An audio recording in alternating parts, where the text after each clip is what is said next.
So how we pronounce it, the right pronunciation, I mean... Ura. Ura. Ura. Okay.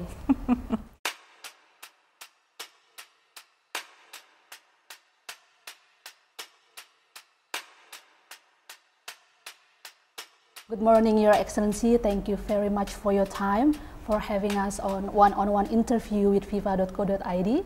And now we're talking about the war in Russia and Ukraine. We know that more than a month now.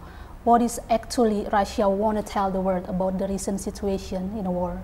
Well, thank you so much for willing to know the position of Russia that the mainstream Western media do not reflect. First of all, we're not in the state of war with Ukraine. We are not having a war with Ukrainian people. It's something very different. You know, for the people of Indonesia to understand, I would like to say that for us, Ukrainians are people that are very close to us. We're practically the same nation. We share the same culture, same traditions, same religion. Many people in Russia have friends and relatives in Ukraine, and vice versa. Before this operation started, we had more than 3 million Ukrainians working in Russia. Even now, we accepted already more than 500,000 Ukrainian refugees coming from Ukraine. It's officially, but those who registered as refugees, but as many people in Ukraine have relatives and friends, there are much more Ukrainians who come to Russia. So this is not a war. I was born in Ukraine myself, though I'm Russian. So this is not war. This is a special military operation that has very well-defined targets. And I want to stress that we're not targeting civilians. We're targeting just military installations, and we're trying to spare civilians. There's a lot of fakes going on about the so-called atrocities performed by Russian armed forces. That is not true, absolutely, because we try to conduct the operation very carefully, without hurting the civilians. That's why we're opening humanitarian passages. We are trying to evacuate civilian population from the cities that are surrounded. We're providing humanitarian assistance to Ukrainians. Wherever our armed forces come, they also bring food and water to Ukrainians, and they distribute this food and necessities to Ukrainian people. So the goals of the operation is not to destroy Ukraine or to occupy Ukraine or not even to change the regime in Ukraine.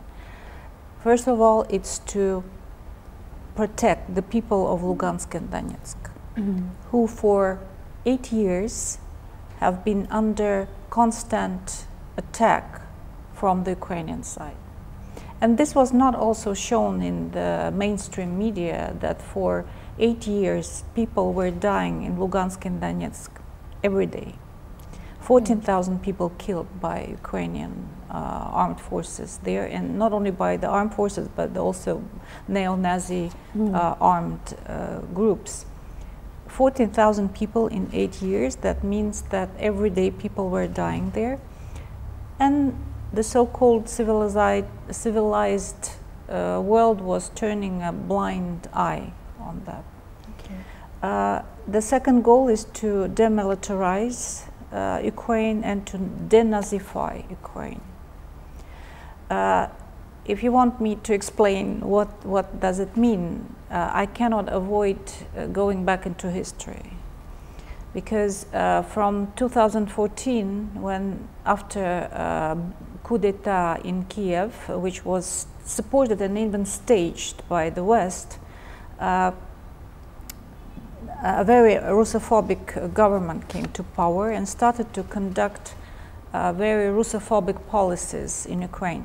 And also you should understand that in Ukraine, to try, for instance, to ban Russian language, it's impossible because everyone in Ukraine speaks Russian, and maybe half of Ukrainian population think of themselves as ethnic Russians. They may be Ukrainian nationals, but they are ethnic Russians. So trying to ban Russian language, Russian culture, prevent children from studying Russian language in school, it's something impossible. And of course, the regions that were predominantly and still are predominantly Russian, they are very much against these policies. There were a lot of protests in 2014, also ignored by the West and by the Western media. Have you heard anything about the massacre in Odessa, for instance, when 40 people, peaceful protesters, were just burned alive in one of the buildings in Odessa? This crime was not punished by the Ukrainian side. It was, we tried to urge Kiev to find the criminals who did it. We even know who did it. It were the neo-Nazi group Azov who did it, but no one was punished for this crime. So not only the government in Kiev started to oppress and suppress everything Russian, but also they started to use armed forces against the regions that were against this policies. Actually, there were three main regions: Crimea, Lugansk, and Donetsk. Crimea decided to go back to Russia. There was a referendum, and Russia accepted Crimea, and we protected the people of Crimea. In Lugansk and Donetsk, they proclaimed independence. At that time, we didn't recognize it. And the government in Kiev sent army troops against their own regions. From the very beginning, Russia tried to solve this issue by diplomatic means. In 2014, we initiated the Minsk agreements that were signed between Kiev and Lugansk and Donetsk. Also, it's absurd when we were accused of not fulfilling the Minsk agreements. We were not part of it. Actually, we initiated them. We urged the leaders of Lugansk and Donetsk to sit together with the representatives of the Kiev government and sign the agreements that would have solved this issue, this conflict inside Ukraine. Because the Minsk agreement, supported by the West actually, they provided for a solution that would preserve Ukrainian territorial integrity and allow Lugansk and Donetsk still be part of Ukraine while preserving their cultural identity, meaning Russian, of course. Okay. Because one of the main things that the Minsk agreement provided for was that Kiev should have granted Lugansk and Donetsk a special status, autonomous status, inside Ukraine. So Lugansk and Donetsk would still be part of Ukraine. But it never happened. Kiev didn't fulfill these agreements. For 8 years, we were trying to push Kiev to do so. Because how could we, just ignore the situation? These are Russian people suffering from the bombings and shellings from Ukrainian army and attacks from the neo-Nazi battalions or groups. And we were also trying to urge the West to push Kiev also to fulfill this agreement, but it didn't happen. So the war continued in Lugansk and Donetsk for 8 years. Meanwhile, the West was turning Ukraine into an anti-Russian project. They were providing arms to Ukraine. They were investing a lot of money into brainwashing Ukrainians in believing that Russia is their enemy. And actually pushing Ukraine into conflict with Russia. Of course, the West and we see what is happening. NATO, they are reluctant to have a direct confrontation with Russia. They don't want to do that because it would mean World War III and nuclear, and who would want that? No one in his right mind. So they actually was pushing Ukraine in this confrontation. We wanted to prevent it by all means, and we were trying to make also the West understand our security concerns.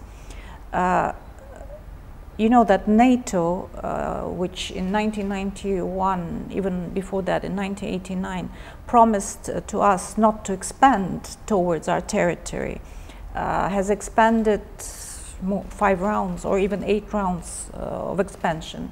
But the red line for us was that Ukraine becomes member of NATO. And it's easy to understand because Ukraine is a very big country. We have a 2,000 kilometers of border with Ukraine. If NATO brings its infrastructure to our border with Ukraine, it means that 3 minutes the missile will reach Moscow. How could we not feel threatened by that? Of course we felt threatened. And we tried to talk with the West. In December last year, we even drafted an agreement on security guarantees for Russia, and we submitted it to the United States and NATO. No response. So that is, and Zelensky, meanwhile, declared that, President of Ukraine, declared that Ukraine is ready to have, is prepared to have nuclear arms. And I can tell you, Ukraine has all the potential to do so. They have industrial infrastructure, they have a very well-educated population, they have the scientific potential, so they have all the opportunities and the potential to do so. Another thing you've heard, I'm sure, about biolabs that were built by the established by the United States, more than 30 biolabs. More than 30. In Ukraine alone, 300 all over the world, mostly along the borders with Russia. In many cities in Ukraine. In many cities in Ukraine, in many regions in Ukraine, but all over the world they have more than 300. There was one in Indonesia, Namru 2, which was closed in 2010. And now we have all the documents proving that what was going on in this biolabs, controlled absolutely by the United States, was the development of toxic, very dangerous pathogens that could be released and spread very dangerous diseases that could lead to thousands or tens of thousands of deaths. So it's biological weapon actually, and biological weapons are banned by international law. So the question is, whom this or what country this biological weapon would be targeting? I think the answer is obvious: Russia, of course. Or why would otherwise all these biolabs be on the border of Russia? Okay.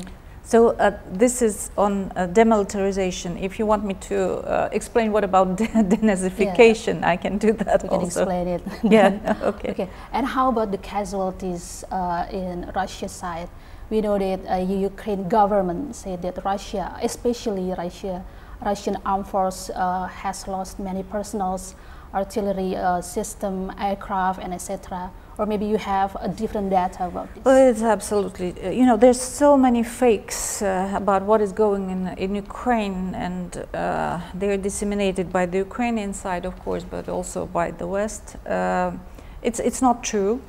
We have we have official data from our Ministry of Defense, how many casualties. We have around 1,500 from our side. I believe from the Ukrainian not much more. I think we have lost any aircrafts? I don't believe so actually. Maybe not not even the number is not considerable at all. Maybe, you know, if 1, 2, 3, it's like that. On the other hand, the Ukrainians actually have lost all their air forces and navy forces. They don't have that anymore. So the numbers of casualties are much, much less than the Ukrainians would like to see, or the West is pretending. Also, you can, maybe the latest fakes, and there's a lot of noise made about it, it's the so-called, you know, atrocities of the Russian troops in the city of Bucha. It's a total fake and even not very carefully made, because when the Ukrainian armed forces came back to this city, which was occupied by Russian armed forces, and then the Russian armed forces left on the 30th of March, the Ukrainian armed forces came on the 2nd of April. After the Russian armed forces left, the mayor of Bucha, he made some statements. He's Ukrainian, and he never mentioned any casualties or any bodies lying in the streets. Of course, he would have done it because he's from the Ukrainian side, basically. And then, okay, there were no actually armed forces in the city for a couple of days. Why all these bodies were not buried? What they were waiting for? Again, if you look at the videos and the photos, you can see that many of the bodies, and it's a tragedy. I'm not saying it's, you know, people died, of course. It's a tragedy, but you can see that many of them are wearing a white band on the sleeve. And it's a proven fact that the people who supported Russia actually were wearing these white bands. So how could, you know, Russians kill people supporting Russia? What is that? That is absolutely, it's absurd. Also, that our, you know, with all this modern systems of communication, it's very easily checked when our troops left Bucha and when the Ukrainian armed forces came in. So that's it's a total fake. And now this fake is used by the Ukrainians and the West to impose more sanctions, to create a lot of, you know, hatred against Russia, to instigate this Russophobic sentiments in Ukrainians and all over the world. So what I'm trying to say that, of course, you should very carefully analyze the information that is coming from Ukrainian and from the West. 90% is not true. Okay, and what is interesting, Your Excellency, because we know, after all, so far it seems that Ukraine can stand this war. Even they believe they could win this war, this military operation, maybe, if you say it so. What do you say about it?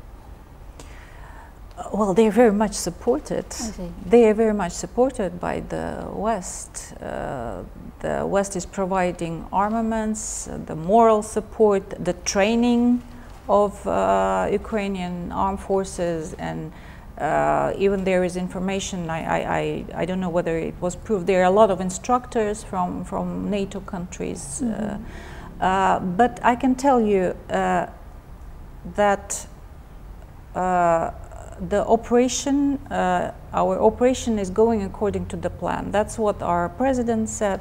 That is what our Ministry of Defense stated, and it will be completed according to the plan. If it's not going quickly, it is because we are very careful not to hurt people. If you know, we wanted to do it quick, I can assure you, we could have done it, but we don't want to do that because we don't want to hurt people. Okay, and what about the accusation about a criminal war in Ukraine accused by Ukraine government and US alliance? Who is talking? I would say that the reaction to this military operation is absolutely unproportional and hysterical. Because I'm not saying that the military option is the best. Of course not. But we were left with no other option, because now the information was made public that the Ukrainian armed forces, supported by the West, were planning a massive attack on Lugansk and Donetsk and Crimea. So there would have been a military crisis anywhere, but we are trying to prevent much more casualties and people being killed. Because if Ukrainian army conducted a massive attack on Lugansk and Donetsk, tens of thousands, or Crimea, 10,000s of people would have died. So we are trying to prevent something more tragic and bigger from happening. And if you remember all the military operations conducted by the United States and their allies. Okay, Iraq. You know how many people died in Iraq? Civilians, more than 1 million. You know how many people died in 1999 in Yugoslavia? Around 3,000. Yugoslavia was bombed by NATO for 78 days. Everything destroyed, hospitals, civilian infrastructure, homes of people. Libya, destroyed. Syria, they tried to do that. Afghanistan, 20 years of war in Afghanistan. Okay, Israel bombing Gaza. Where is the hysterical reaction of the West? Where are all the sanctions, etc.? What about war crimes? On the contrary, actually, we also have proof that the Ukrainian army, they have performed war crimes, killing Russian prisoners and torturing Russian prisoners. We are going to submit that to the United Nations. Okay. And before President Zelensky said that he asked President Putin for peace talk negotiations, but why President Putin has not responded yet? I mean, maybe they could negotiate directly, because we know President Putin is very powerful to stop this military operation. The talks, we are in talks with the Ukrainian side.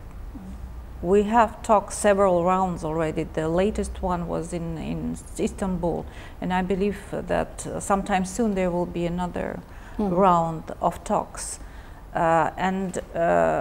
As far as I understand, it was stated by the press secretary of our president, that we don't exclude the possibility of President Putin and President Zelensky meeting, but only after these talks have some result. Okay. While the delegations, after the delegations have negotiated some result, and one of the results could be an agreement. So the Ukrainian side, during the previous round of talks, they've submitted their proposals, and we're considering them. Okay. So the delegation will meet shortly, and they will continue to discuss it. Yes, you mean that President Putin may be waiting for the steps to waiting for the progress of this peace talk, and then maybe they could meet. Yes, that's the idea. That's the idea. I'm not saying that that's what will happen, but we don't exclude this possibility. Good, okay. Mainstream media before reported there are 1,000 Russian people who protested this military operation have been arrested. Maybe, is it true? Maybe you can give the situation in your country. No, it's not true. Again, not true. The recent polls done in Russia showed that around 80% of Russians support what the decision made by President Putin to conduct this operation. Of course, there are some people who don't agree. Some of the Russians, including some of the celebrities, have left Russia. Well, that's their right, actually. They have the right to disagree. There were some protests, but there were some people detained, but not because they were protesting against the operation, but because they just violated some norms. You know, in every country, if you want to have a demonstration, you need to prevent the authorities to organize it. If you don't do that, it will be illegal. So that's the point. But I don't know about thousands of people arrested or anything. No, it's not true, of course. Okay. Russia now is facing huge sanctions from US and European countries. So how your country just deal with this?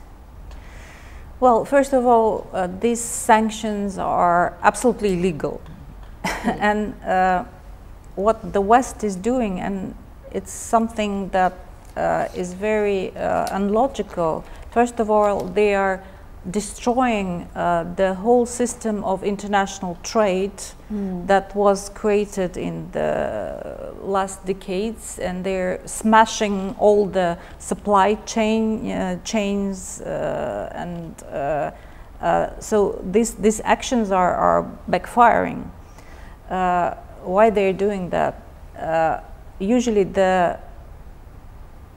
it's logical. If this, well, the sanctions are illegal. The only body in the world that has the right to impose sanctions is the Security Council of the United Nations.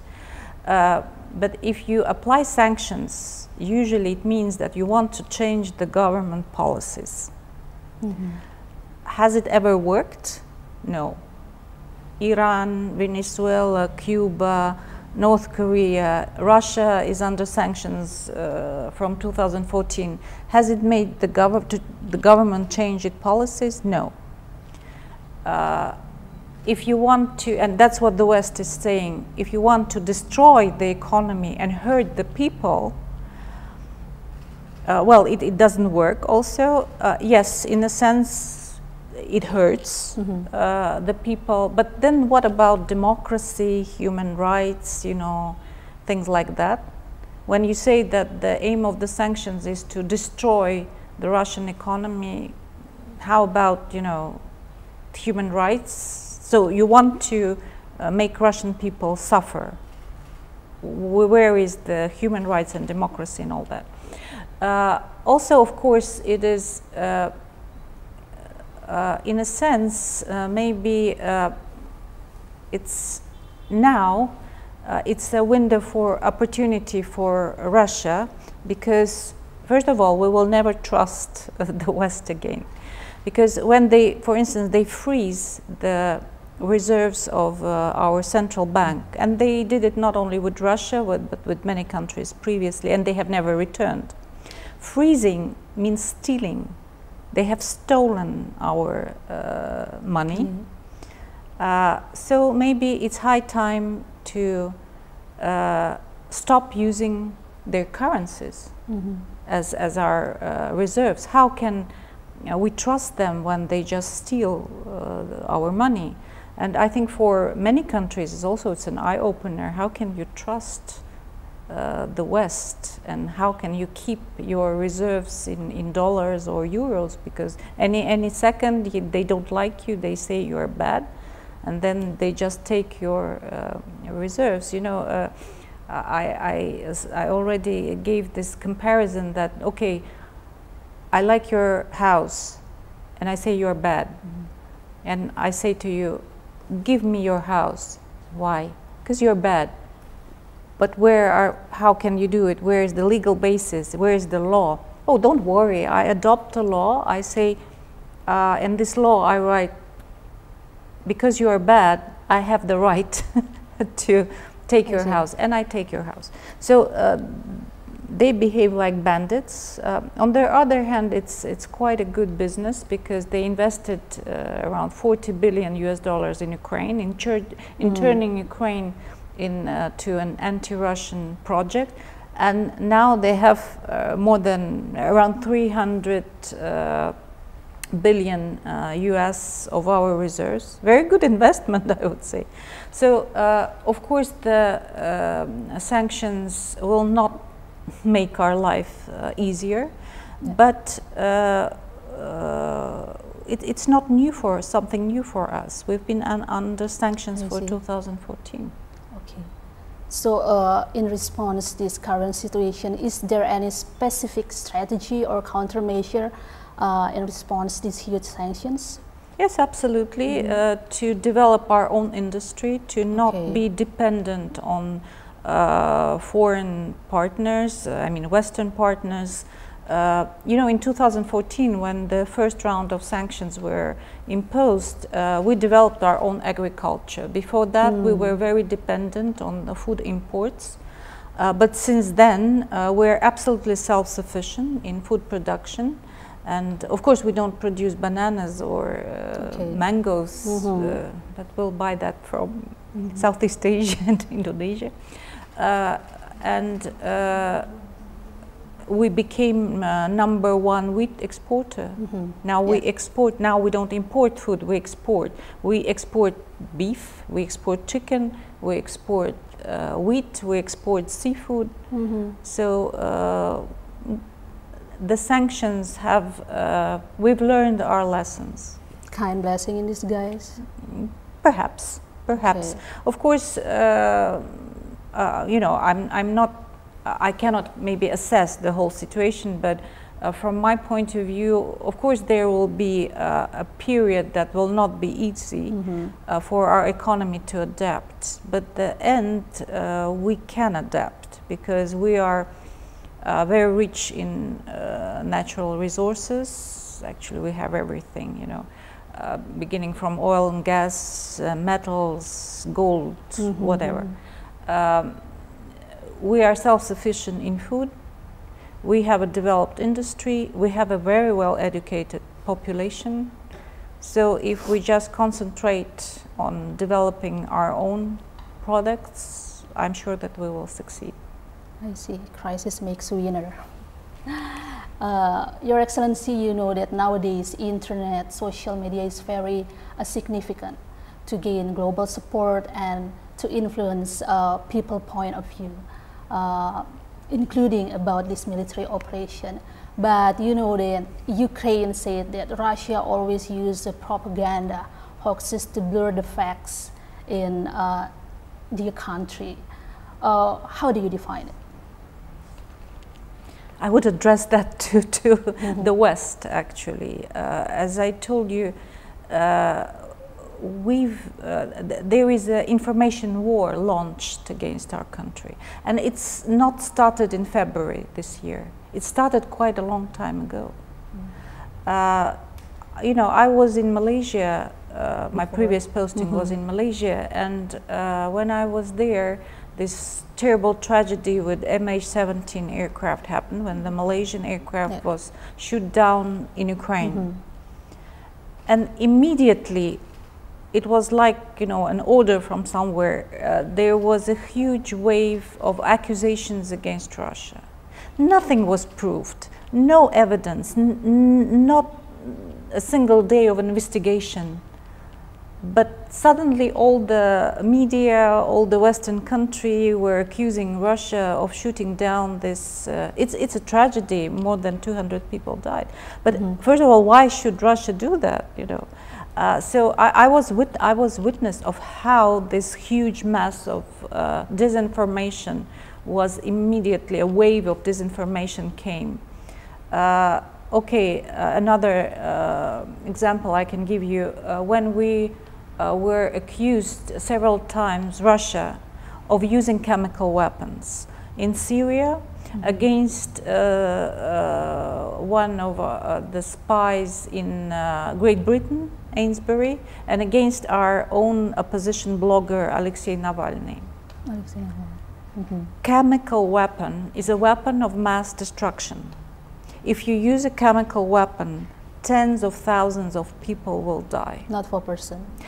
No one died with this. I mean, in Syria, it's another issue, but we didn't use that. why, first of all, why do you use a chemical weapon against one person? Mm-hmm. Right. On the other hand, it's a fact. In 2018, it was proved, not by us, but by international experts, that we have destroyed all our stockpiles of chemical weapons. 2018 proved internationally. We committed. We fulfilled our obligations under the Convention on Prohibition of Chemical Weapons. No more. We don't have chemical weapons. So again, this disinformation, and every time it's being used to impose more and more sanctions. Okay. Yeah. Then, how do you think about the response of Indonesian government about this war, about this military operation so far? Well, we see Indonesia as our friend and our partner. You know, of course, we know that Indonesia has supported the General Assembly resolution condemning the so-called war against Ukraine, but we were disappointed. But on the other hand, we do understand that there's a lot of pressure, of course, and you know, when there is an information war going on, they are the sides who are engaged in this war, and they are victims of this war. So many countries became victims, not quite understanding the real reason of this crisis. And of course, General Assembly resolution is non-binding. On the other hand, we know the response of the Indonesian side on all this pressure from the Western leaders to exclude Russia from G20, and we are very appreciative of this, of the balanced and reasonable position of Indonesia. We also don't feel any Russophobic sentiments in Indonesian people, and it's very important. Because in the West, actually, the Russophobic policies, these Russophobic sentiments, they don't really come from, you know, from the people. They are very much instigated by the governments. It's like a top-down. Yeah, like a top-down. And Indonesia, it's not the case. There is no Russophobic policies, and there is no Russophobic sentiments in the people. On the opposite, some people do support us, and we feel really, we appreciate that. I see, because a week ago, Madam Ambassador, you thank Indonesian people, just like taking Russia's side in this military operation. Is that because you think that majority of Indonesians support Russia, or what is your reason? You know, I think that the cause of this conflict, it's not really about Ukraine. Unfortunately, Ukraine is a victim. It's an instrument used by the West. This is about Russia not willing to agree to the global dominance of the US and their alliance, of the Western world. We do not agree that just a small group of countries have the right to dictate the whole world what to do and how to live. We are open to cooperation and interaction with all countries in the world, but just including the US, including Europe, but as equal partners. We don't want someone to think that we are just, you know, servants, or we can just be exploited, our natural resources can be used, but we are not equal with these countries. So, and the problem is that the West doesn't agree to the global transformation that is going on from a unipolar world to a multipolar one, because so many centers of powers are emerging now. Russia, China, ASEAN, including Indonesia, Latin American countries, African countries, and they didn't support the sanctions against Russia. I think actually that Indonesian people do understand that it's not about Ukraine, it's about this global dominance of the West. And the West has been used to it for centuries. They dominated their colonies, and they are not willing to agree to lose this power that they're losing, of course. So we're living in a very significant period of global history, and the world is going a very dramatic transformation. And I think that Indonesian people do understand that it's basically it's not about Ukraine. I see. Allow me to ask about your opinion. Do you think that maybe President Putin will consider about many refugees, almost 4 million, I think, because a woman and children becomes the fragile victims of the war? Maybe he will consider about humanity crisis?